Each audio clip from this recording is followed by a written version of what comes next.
Hello everyone, जो आज हम क्वेश्चन डिस्कस करने वाले हैं वो है how many 4 digit natural number are there such that all of the digit are odd. ठीक है, हमें 4 डिजिट का नंबर फाइंड करना है और जिसके सारे डिजिट जो हैं ऑड होने चाहिए। फर्स्टली हमें ये पता होना चाहिए कि हमारे पास ऑड नंबर कौन कौन से हैं जो कि हम इनबॉक्स में फिल कर सकते हैं। तो आपके पास 1, 3, 5, 7, 9 ये 4 डिजिट हैं जिनको हम फिल कर सकते हैं। तो हमारे पास 4 पॉसिबल बॉक्स हैं क्योंकि हमें 4 डिजिट का नंबर बोला गया है। तो फर्स्ट बॉक्स के लिए पॉसिबल वैल्यूज़ हमारे पास 1 से लेकर 1, 3, 5, 7, 9 ये पाँचों वैल्यूज़ हैं। सिमिलरली सेकंड के लिए भी 5 वैल्यूज़ हैं और लास्ट के लिए भी। अगर आप इन 5 वैल्यूज़ को मल्टीप्लाई करोगे तो आपके पास आता है 650। तो हमारा option first is the correct option.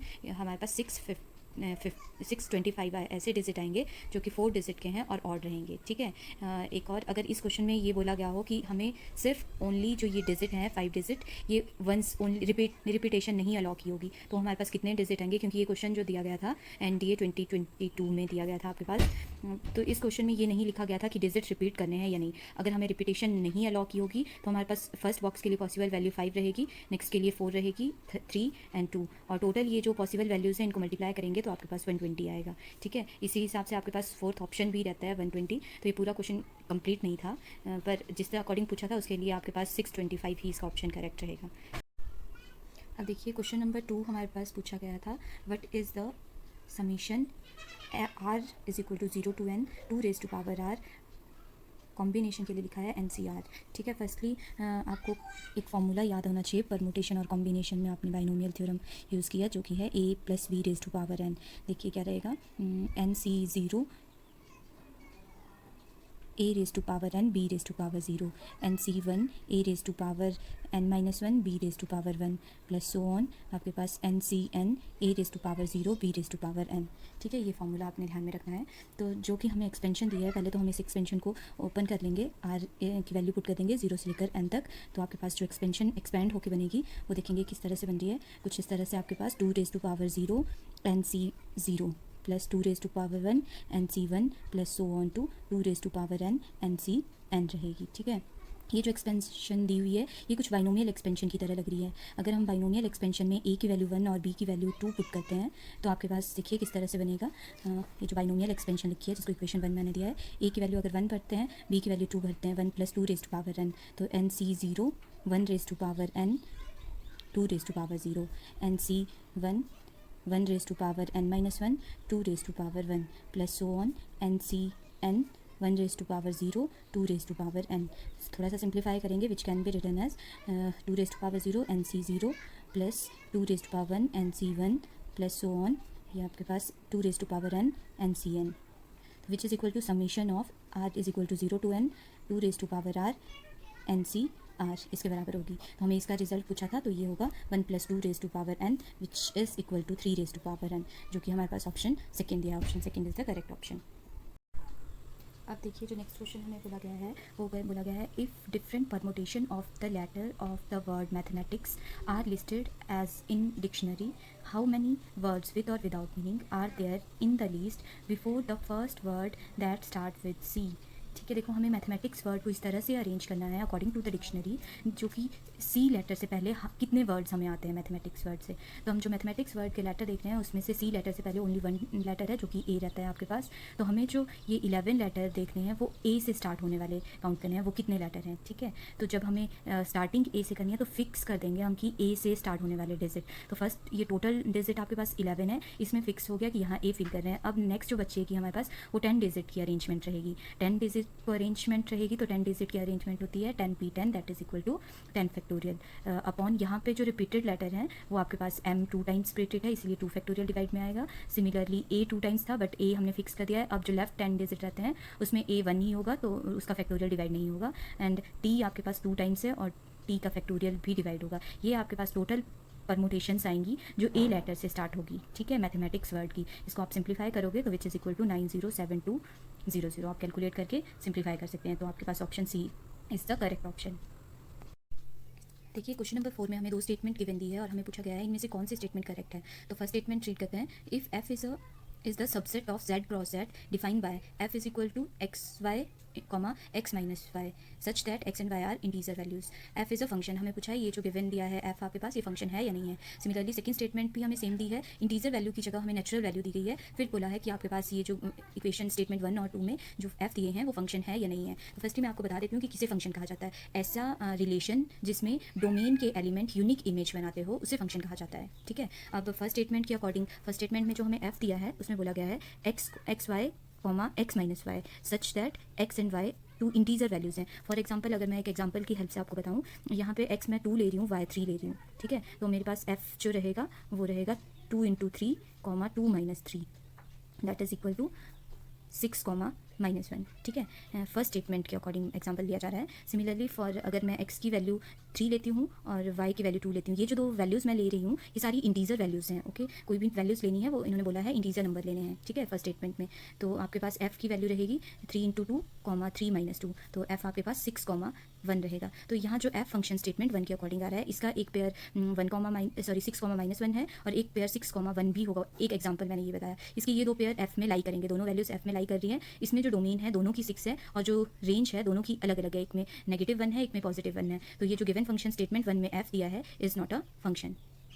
ठीक है, सिमिलरली अगर आप स्टेटमेंट 2 की बात करेंगे तो स्टेटमेंट 2 में जो हमें फंक्शन डिफाइन किया गया है वो बोला है x × y comma x + y such that x and y जो है वो नेचुरल वैल्यू लेनी है। यहाँ पे भी हमने एक ऐसा एग्जांपल ढूंढना है जिसमें डोमेन सेम रहे पर जो रेंज है वो डिफरेंट हो जाए। इसके लिए हमने जो x और y लेने हैं वो नेचुरल वैल्यू लेनी है। अगर मैं x की वैल्यू 3 और y की वैल्यू 2 लेती हूँ तो मेरे पास पेयर आ जाएगा 6 कॉमा 5। ठीक है, अगर मैं x की वैल्यू 6 और y की वैल्यू 1 लेती हूँ तो मेरे पास पेयर आ जाएगा 6 कॉमा 7। यहाँ पे वैल्यू पुट करनी है आपने, 6 × 1 6, 6 + 1 7। सिमिलरली फॉर दिस यहाँ पे भी जो f है उसमें ये दोनों फैक्टर जो है लाई कर रहे हैं। इसमें डोमेन जो है 6 है दोनों की, पर जो रेंज है वो 5 और 7 दी गई है। तो मतलब मैंने बोला था आपको यहाँ पे भी ये जो फंक्शन है f is not a function, it is a relation only. ठीक है, मैंने पहले भी बताया था आपको, कोई भी फंक्शन जो है, कोई भी रिलेशन जो है वो फंक्शन तभी होगा अगर उसमें डोमेन के एलिमेंट यूनिक इमेज बनाएंगे, ओनली 1 इमेज बनाएंगे। यहाँ डोमेन का एक एलिमेंट 6 है जिसकी दो इमेजेस हैं 5 और 7, देयरफॉर ये आपके पास दोनों ही पार्ट में फंक्शन नहीं है। तो ऑप्शन के अकॉर्डिंग आपका ऑप्शन रहेगा नाइदर फर्स्ट स्टेटमेंट और सेकंड स्टेटमेंट इज करेक्ट। ठीक है, देखिए नेक्स्ट 5th क्वेश्चन हमारे पास दिया है कंसीडर द डिटर्मिनेंट। ये डिटर्मिनेंट दिया है इन जनरल फॉर्म 3/3 का। ठीक है, इसमें बोला है आपके पास A13 एलिमेंट हमारे पास दिया है YZ, 2 3 एलिमेंट हमारे पास दिया है ZX, 3 एलिमेंट दिया है आपके पास XY and the minor of these 3, last column के तीनों एलिमेंट के जो माइनर हैं वो दिए हैं Z - y, Z - x, Y - x respectively. ठीक है, then what is the value of the delta, इसकी वैल्यू डिटर्मिनेंट की हमें फाइंड करनी है। ठीक है, तो ये हमें लास्ट कॉलम के माइनर और लास्ट कॉलम के एलिमेंट्स दिए हैं। तो दैट मीन्स जब हम डिटर्मिनेंट सॉल्व करेंगे हम लास्ट कॉलम से एक्सपेंड करेंगे। तो हमारे पास एक फॉर्मूला था A13 × M13 minus A23 × M23 then plus A33 × M33। अब आप इनकी वैल्यू पुट कर देंगे, देन फैक्टराइज करेंगे। ये YZ, Y - Z, then minus ZX, Z - x plus XY, Y - x। ठीक है, फिर आप इसको फैक्टराइज करेंगे, सिंप्लीफाई करेंगे तो फर्स्ट 2 से Z कॉमन ले लेंगे, फिर आप सिंप्लीफाई करोगे तो आपके पास आ जाएगा ये x² - y² एक टर्म, और दूसरी टर्म आ जाएगी Z टाइम्स x - y। ठीक है, last term as it is रखोगे, फिर यहाँ से आपके पास कॉमन फैक्टर आ जाएगा x - y। ठीक है, तो इन लेफ्ट बचेंगे आपके पास जो टर्म वो रहेगी आपके पास Z कॉमन आने पे कुछ इस तरह से ZX plus ZY minus Z² minus XY। इसमें भी अगर आप फर्स्ट और लास्ट वैल्यू से x कॉमन लेंगे तो एक फैक्टर आ जाएगा आपके पास Y - Z और दूसरा फैक्टर आ जाएगा Z - x और ये फैक्टर एज इट इज़ रहेगा। तो ये आपके पास सोल्यूशन रहेगा जो कि ऑप्शन B दिया हुआ है। ठीक है,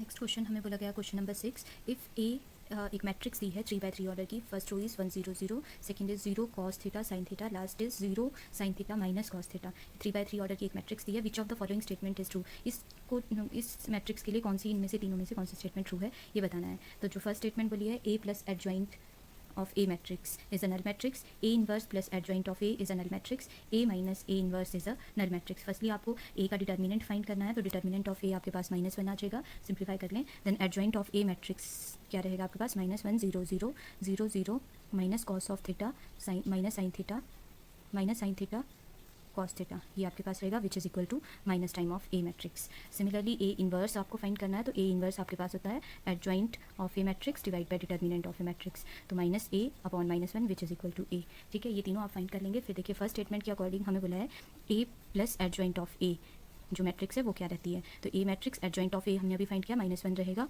तो which is equal to zero. तो हमें बोला था फर्स्ट स्टेटमेंट में कि ए प्लस एडजॉइंट ऑफ एक जीरो मैट्रिक्स है, तो ये ट्रू स्टेटमेंट है। सेकंड स्टेटमेंट के अकॉर्डिंग देखेंगे A inverse plus adjoint of A matrix की वैल्यू लेगा, ए इन्वर्स की वैल्यू आपके पास ए है, एडजॉइंट ऑफ ए आपके पास माइनस ए है, सिंप्लीफाई करेंगे तो ये भी आपके पास एक जीरो मैट्रिक्स आएगी या नल मैट्रिक्स आएगी। थर्ड स्टेटमेंट देखेंगे A minus A inverse which is equal to A minus A inverse की वैल्यू ए है आपके पास, सिंप्लीफाई करेंगे तो ये भी जीरो। तो तीनों स्टेटमेंट हमें नल मैट्रिक्स दी थी और हमारे पास आ गई है, तो ऑप्शन थर्ड आपके लास्ट ऑप्शन आपका करेक्ट ऑप्शन होगा, तीनों स्टेटमेंट करेक्ट है। देखिए क्वेश्चन नंबर 7 एनडीए 2022 में क्या बोला है, if x is a matrix of order 3/3, y is a matrix of order 2/3, z is a matrix of order 3/2। Statement 3 दी है, इनमें से कौन सी स्टेटमेंट करेक्ट है ये बताना है। फर्स्ट स्टेटमेंट है ZY matrix into x matrix is a square matrix having 9 element.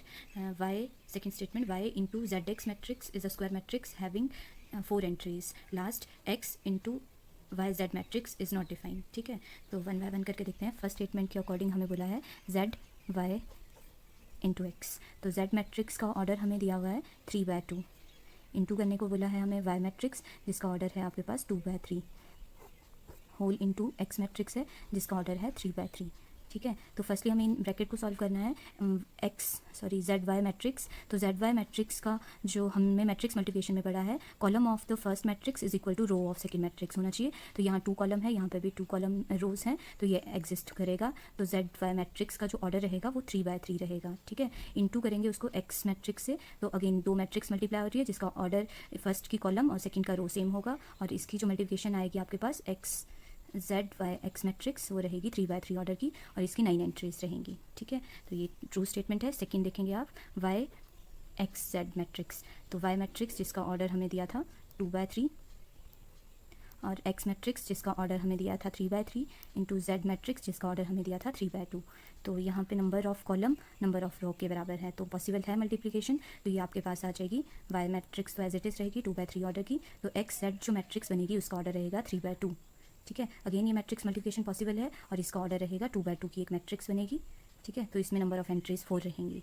ठीक है, जो वाई एक्स जेड मैट्रिक्स बनेगी वो 2/2 ऑर्डर की रहेगी, और सेकंड स्टेटमेंट भी ट्रू है। देन थर्ड स्टेटमेंट देखेंगे, थर्ड स्टेटमेंट में बोला एक्स वाई जेड मैट्रिक्स, तो एक्स मैट्रिक्स जिसका ऑर्डर 3/3 दिया था, इसको मल्टीप्लाई करना था आपको वाई इंटू जेड मैट्रिक्स से, तो वाई मैट्रिक्स का जो ऑर्डर है वो 2/3 है, जेड मैट्रिक्स का ऑर्डर 3/2 है। ठीक है, तो जब आप इसको वाई जेड मैट्रिक्स को मल्टीप्लाई करेंगे तो इसका जो ऑर्डर रहेगा आपके पास वो 2/2 रहेगा, वाई जेड का ऑर्डर 2/2। अब देखिए ये लास्ट में आपको एक्स मैट्रिक्स को और वाई जेड मैट्रिक्स को मल्टीप्लाई करना है, तो यहाँ पे हमारे पास नंबर ऑफ कॉलम 3 है फर्स्ट मैट्रिक्स में, सेकंड में नंबर ऑफ रोज 2 हैं, जो कि पॉसिबल नहीं है। 2 मैट्रिक्स को मल्टीप्लाई करने के लिए फर्स्ट का कॉलम सेकंड की रो के बराबर होना चाहिए, तो ये मल्टीप्लिकेशन पॉसिबल नहीं है, तो ये नॉट डिफाइंड रहेगा। जैसे कि हमें दिया था कि जो ये मल्टीप्लिकेशन है X Y Z not defined है, तो इस अकॉर्डिंग जो आपकी तीनों स्टेटमेंट है वो ट्रू स्टेटमेंट दी है, तो आपके पास option fourth option correct option रहेगा जिसमें तीनों स्टेटमेंट ट्रू दी हुई है। ठीक है, क्वेश्चन नंबर 8 बोला गया है हमें, how many quadratic equation the sum of root is equal to product of roots. हमें क्वाड्रेटिक इक्वेशन बतानी है जिसका sum of roots and product of roots जो है वो इक्वल होंगे, कितनी हो सकती हैं। ठीक है, तो जनरली क्वाड्रेटिक इक्वेशन आपके पास ax² + bx + c = 0 इस फॉर्म में होती है। लेट अल्फा और बीटा 2 रूट्स लेते हैं, तो हमें सम ऑफ रूट्स हमारे पास होता है minus coefficient of x upon coefficient of x², तो ये आपके पास -b/a, और प्रोडक्ट ऑफ रूट्स जो रहेगा वो c/a, constant term upon coefficient of x²। According to given जो हमें दिया गया है वो बोला है जो इनका सम एंड प्रोडक्ट है वो सेम है, तो मतलब -b/a is equal to c/a, simplify करेंगे तो which is equal to -b is equal to c। हमारे पास कंडीशन आएगी ऐसी क्वाड्रेटिक इक्वेशन लिखनी है जिसमें b की value minus time of c रहे। ठीक है, तो हम लेट कर लेंगे ax² - bx + b = 0। ठीक है, ये एक ऐसी इक्वेशन रहेगी। अब ए और बी की वैल्यू आप जो मर्जी पुट करेंगे, आपके पास एक ऐसी क्वाड्रेटिक इक्वेशन रहेगी जिसमें सम और प्रोडक्ट ऑफ रूट जो है वो सेम रहेंगे। ठीक है, ए और बी की डिफरेंट रियल नंबर पुट किए जा सकते हैं, तो हमारे पास जो ऑप्शन रहेगा वो इनफाइनाइट मैनी सॉल्यूशन। देखिए क्वेश्चन नंबर 9 में हमें 2 स्टेटमेंट दी है और पूछा गया है इनमें से कौन सी स्टेटमेंट करेक्ट दी है। तो फर्स्ट स्टेटमेंट हमें बोला है set of all integers less than, और नहीं है यहाँ शायद ऑड है, odd integers less than 100 is finite set. 100 से छोटे ऑड इंटीजर आपके पास finite countable number of element होते हैं। First statement. सेकंड स्टेटमेंट में बोला गया है हमारे पास जो सेट बन रहा है √2 और √3 के बीच में इर्रेशनल नंबर का, वो एक इनफाइनाइट सेट होता है। ठीक है, तो देखिए फर्स्ट स्टेटमेंट हमारे पास क्या बोली गई है, 100 से छोटे ऑड इंटीजर लिखने हैं। स्टेटमेंट 1 के अकॉर्डिंग जो सेट रहेगा, लेट करते हैं उसको ए सेट। हमें दिया गया है कि ऑड इंटीजर लिखने हैं 100 से छोटे, तो आ जाएगा 99, 97 and so on to 3, 1, -1, -3 and so on. ठीक है, ये सारे नंबर्स ऑड इंटीजर्स हैं और 100 से छोटे हैं। तो देखिए ये आपके पास एक इनफाइनाइट सेट है और हमें बोला गया था ये एक फाइनाइट सेट है, तो फर्स्ट स्टेटमेंट इनके अकॉर्डिंग रॉन्ग स्टेटमेंट है। ठीक है, सेकंड स्टेटमेंट देखते हैं। तो सेकंड स्टेटमेंट में हमें बोला है एक सेट लेट कर लेते हैं, बी सेट लिखना है आपने इर्रेशनल नंबर का बिटवीन √2 और √5 के बीच में, और इर्रेशनल नंबर होने चाहिए। तो हमने एक स्टेटमेंट पढ़ी है, कभी भी आप टू रियल नंबर के बीच में जब भी कोई सेट लिखते हैं तो वो एक इनफाइनाइट नंबर्स होते हैं। Two real numbers between two real number is infinite number. ठीक है, तो √2 और √3 इर्रेशनल नंबर भी है और ये रियल नंबर भी हैं, तो इन दो रियल नंबर के बीच में हमें इर्रेशनल नंबर ढूंढने हैं, तो इनफाइनाइट होंगे। ये ट्रू स्टेटमेंट है, तो आपके पास ओनली सेकंड इज़ ट्रू। ठीक है, देखिए क्वेश्चन नंबर 10 हमें बोला है consider the following statement is correct और नॉट। दो स्टेटमेंट दिए हैं, हमें चेक करना है कौन सी स्टेटमेंट करेक्ट है कौन सी नहीं है। तो फर्स्ट स्टेटमेंट में हमें बोला है जो सम ऑफ इवन नंबर है वो इज इक्वल टू होता है n/n² के बराबर। सेकंड स्टेटमेंट में बोला है expression n² + n + 41 is always prime number if n is a natural number. ठीक है, तो फर्स्ट स्टेटमेंट देखेंगे। फर्स्ट स्टेटमेंट जो हमें दी है उसमें बोला है 2 + 4 + 6 + so on 2n, ये आपके पास आना चाहिए n/n² के बराबर। तो सिंप्लीफाई करेंगे, 2 कॉमन ले लेंगे तो 1 + 2 + 3 so on to n आ जाएगा। ये आपके पास समीशन ऑफ n के बराबर है और समीशन ऑफ n होता है n/n + 1/2। सिंप्लीफाई करेंगे which is equal to n² + n आपके पास आ जाएगा, जो कि हमें दिया हुआ था। ठीक है, that means first statement correct statement है। अब देखिए जो सेकंड स्टेटमेंट हमें बोला है, सेकंड स्टेटमेंट में हमें बोला है जो एक्सप्रेशन दिया है n² + n + 41, ये आपके पास ऑलवेज प्राइम नंबर है। तो प्राइम नंबर ऐसा नंबर होता है जिसके ओनली 2 फैक्टर होते हैं, 1 एंड इटसेल्फ। तो हमें बोला यहाँ कोई भी नेचुरल वैल्यू पुट करेंगे ये ऑलवेज प्राइम आएगा। तो लेट हम करते हैं n की वैल्यू अगर हम 41 पुट करते हैं, n की वैल्यू अगर हम 41 पुट करते हैं तो आपके पास क्या हो जाएगा 41 का square + 41 + 41, this can be written as 41 अगर आप कॉमन लेते हैं तो आ जाएगा 41 + 1 + 1। सिंप्लीफाई होगा तो ये 41 × 43 आपके पास रहेगा। ये जो नंबर आप जब n की वैल्यू 41 पुट करते हैं तो एक्सप्रेशन के दो फैक्टर आ रहे हैं 41, 43, और ये कंपोजिट नंबर है। दैट मीन्स अगर आप इसमें n की वैल्यू 41 पुट करते हैं तो ये कंपोजिट नंबर होता है और हमें बोला है कि n की कोई भी नेचुरल वैल्यू पुट करने पे ये हमेशा प्राइम नंबर रहेगा। तो ये स्टेटमेंट रॉन्ग स्टेटमेंट है।